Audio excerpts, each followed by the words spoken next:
जय हिंद, जय भारत, राम राम सर। मैं गांव बारू का एक पूर्व सैनिक ब्राह्मण हूँ। ये एक हमारी ब्राह्मण कौम के लिए छोटा सा संदेश लेके आया हूँ। मेरी कोई ज़्यादा हैसियत नहीं है कि मैं कुछ आप लोगों को मतलब वो दे सकूँ या किसी और को दे सकूँ, लेकिन ज़िंदगी है, कश्मकश है, ज़िंदगी के कुछ विचार है वो साझा करना चाहता हूँ। और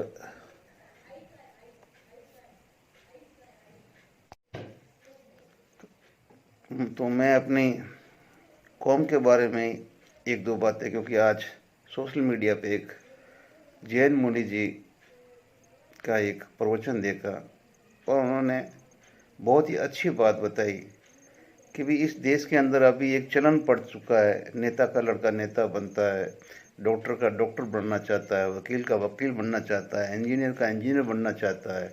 यानी कि जिस पेशे में उसके पिताजी है उसी पेशे के अंदर उसका लड़का जाना चाहता है, और पिता भी चाहता है कि मेरा लड़का मेरे मतलब है तो वो संभाले। मैं एक एडवोकेट हूँ, मेरे दो लड़के हैं, लेकिन वो दोनों वकालत नहीं करना चाहते, लेकिन मेरी लाइब्रेरी पूरी पड़ी भरी हुई, लेकिन कोई काम की नहीं है मेरे बाद में, पता नहीं। लेकिन हम बच्चों को फोर्स नहीं कर सकते।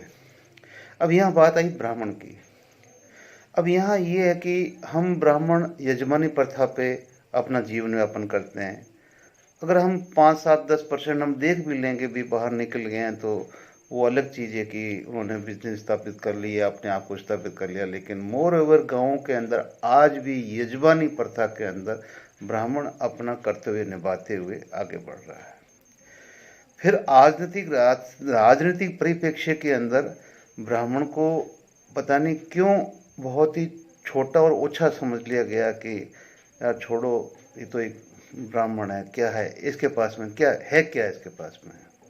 मैंने ये भी देखा है, लोगों के कमेंट भी देखे हैं।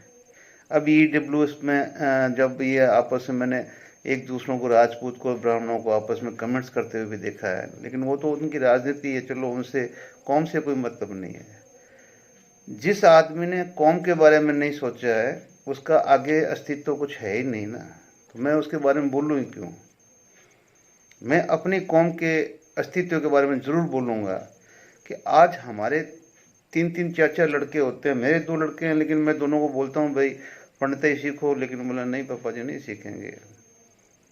हम 4 भाई थे, लेकिन हम में से एक को कैसे भी करके इंटरेस्ट लगाया कि वो बस BSc किया हुआ टीचर है, सब कुछ ही, लेकिन आज ज्योतिष जानता है। तो कम से कम मुझे इतना फख्र है कि चलो हम 4 पिता में से एक आज हमारी यजमानी प्रथा को लेकर आगे बढ़ रहा है, और ज़रूर हम अपने परिवार से बंदा भी देंगे। लेकिन सबसे मूल समस्या है कि एक ब्राह्मण का बच्चा क्यों ज्योतिष विद्या को सीखना नहीं चाहता है।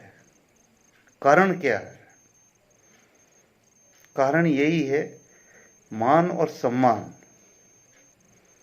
जो ब्राह्मण किसी के घर में शादी होती है, उस शादी के अंदर जब वो जाता है पंडित बन के, स्वागत करते हैं महाराज आगे, पंडित जी आगे, सब कुछ आगे, वो पूरी कौम को पहले तो इकट्ठा करता है, पूरे समाज को इकट्ठा करता है।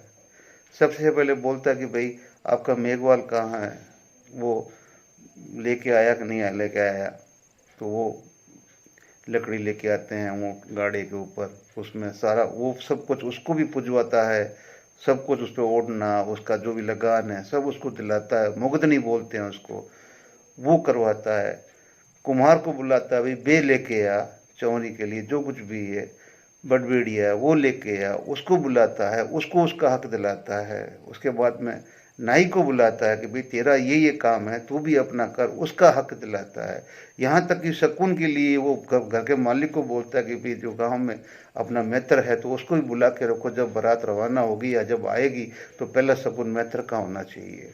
जहाँ कोई ऐसा कोई काम होता है, जैसे कोई देर भी होती है, तो वो ब्राह्मण बोलता है कि भाई अगर आप एक मैत्र को भोजन करा देंगे तो आप पता नहीं 100 ऋषियों को भोजन करा देंगे। इतना बड़ा मैत्र के भोजन का वो महत्व बताता है, और ये भी शास्त्रों में है, ऐसे नहीं वो बोलता है। लेकिन ये सारा सब कुछ दिलाने के बाद में जब लास्ट के अंदर सब संपन्न हो जाता है और मतलब 20, 25, 30, 40 लाख की शादी होती है अमूमन आज के टाइम के अंदर, उसका 5 लाख का खाना वेस्ट भी हो जाता है, बहुत चीज़ें वेस्ट हो जाता है। एक ढोल डमके वाला आता है वो 50,000 रुपये लेके चला जाता है, एक घोड़ी वाला आता है वो 10,000 रुपये लेकर चले जाता है। और जब पंडित जी की बारी आती है तो भाई सावे की सीख, तो भाई अभी तो गांव का नियम है 2100 से ऊपर नहीं हो सकता। ठाकुर साहब ने बोला हुआ है 2100 से ऊपर नहीं हो सकता। वो ब्राह्मण 2100 में खुश होता है। फिर भी वो हमेशा वो फिर भी बोलता है भाई अभी भी डोली की बीन बरखई बाकी है, उसकी बाकी है, उसके बड़बड़ी के पैसे अभी बाकी है, उसके ये बाकी है, उसके ये बाकी है। खुद के लिए लास्ट में शादी करवा दी, भाई आपके ये पढ़ने के पंडित जी 2100 रुपये हो गया, 2100 हमारे 2100 उनके। आप सोचिए उसके भी बच्चे होंगे, बच्चियाँ होंगी, सब कुछ होगा। जो नया यूथ है वो तो इतना मतलब वो हो चुका है कि वो इस प्रथा को ही नहीं मानता है, प्रथा को ही नहीं मानता है। आज जब मैरिज रजिस्ट्रेशन करवाने जाते हो कोर्ट के अंदर और आपको जो फॉर्म मिलता है रजिस्ट्रेशन का, उसके अंदर सील स्टैम्प के साथ में पंडित जी के साइन चाहिए। उसके साइन के बगैर आपकी शादी मान्य नहीं है सनातन धर्म से, हिंदू धर्म से। कोर्ट में आपको चाहे जैसी करवा लो, अगर सनातन और हिंदू धर्म से चाहिए तो आपको एक पंडित चाहिए साइन करने वाला उस फॉर्म के अंदर जिसने शादी करवाई है। और उसका आज समाज के अंदर किस तरह से उसको उपेक्षित किया जाता है, वो पिछले 1-2 महीने में जब से ये EWC का आपका आंदोलन चला तब से आप बचे हो, या फिर ये गलती से मैं नहीं मुझे मतलब नहीं पार्टियों से, मैं एक फौजी आदमी भी हूँ, भाड़ में जाए ये पार्टियाँ। लेकिन एक ब्राह्मण को मुख्यमंत्री क्या बना दिया, पता नहीं किस IPS को नहीं लगाया, उस राजपूत को नहीं लगाया, उस जाट को नहीं लगाया, उसको नहीं लगाया, अन्य कास्ट में से किसी को नहीं लिया, पता नहीं क्या है क्या नहीं है, ठीक है ना। और ये सारे क्या जो सारे IAS IPS वो सारे आके आपके घर में सब कुछ ठीक कर देते हैं। जिसको अपने पे भरोसा नहीं है, मैं क्या कर सकता हूँ, मुझे अपने पे भरोसा नहीं है और मैं उस सरकार, मुख्यमंत्री और वो मंत्रियों और उस IPS को भरोसे पे बैठा हुआ हूँ कि मेरे बच्चों की नौकरियाँ लगेगी।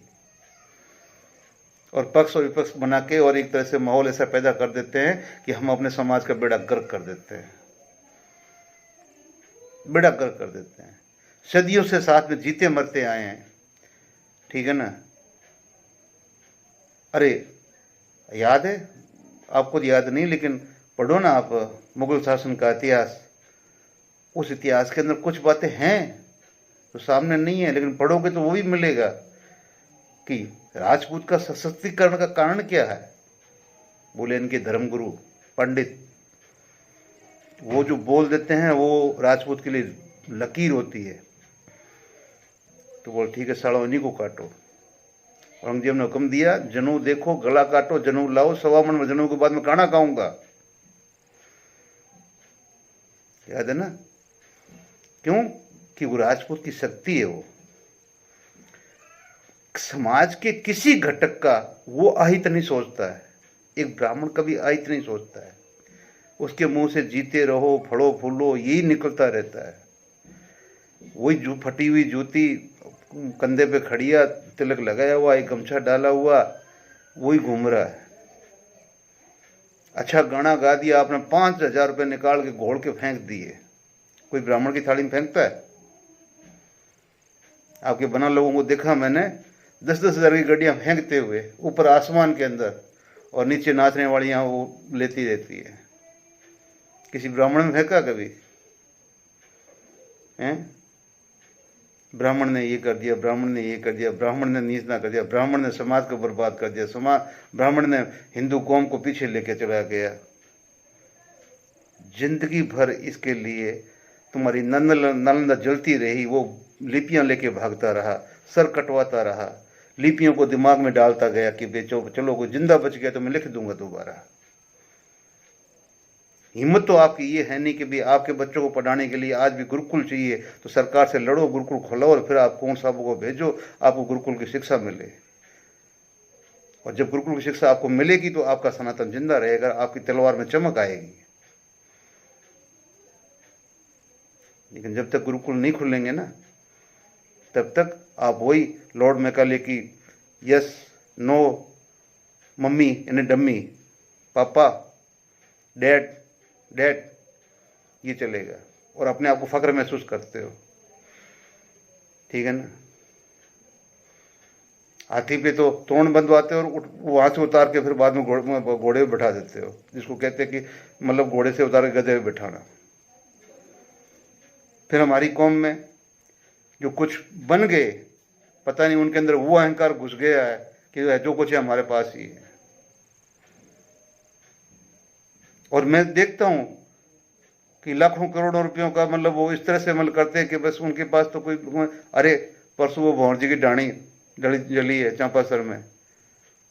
कौम में इतनी हिम्मत है तो तुम 10 आदमी मिलकर उसका घर बना सकते हो, क्यों 500-500 रुपये की चंदा इकट्ठा कर रहे हैं?